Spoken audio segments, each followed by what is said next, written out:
ಪ್ರಜಾಪ್ರಭುತ್ವದಲ್ಲಿ ಎಲ್ಲರೂ ಕೂಡ ನೆಮ್ಮದಿಯಿಂದ ಬಾಳ್ತಕ್ಕಂಥ ವಾತಾವರಣವನ್ನ ನಿರ್ಮಾಣ ಮಾಡಬೇಕು.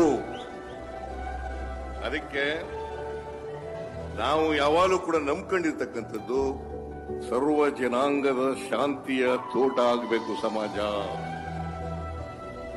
ಸರ್ವ ಜನಾಂಗದ ಶಾಂತಿಯ ತೋಟ ಆಗಬೇಕು.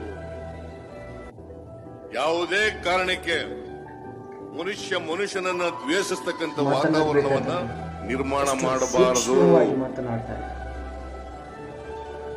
ಮನುಷ್ಯನನ್ನ ಪ್ರೀತಿಸ್ತಕ್ಕಂಥ ಸೂಕ್ಷ್ಮವಾಗಿ ಸೌಹಾರ್ದಯುತವಾದಂತ ವಾತಾವರಣವನ್ನ ನಿರ್ಮಾಣ ಮಾಡತಕ್ಕಂಥದ್ದೇ ರಾಜಕಾರಣಿಗಳ ಕೆಲಸ.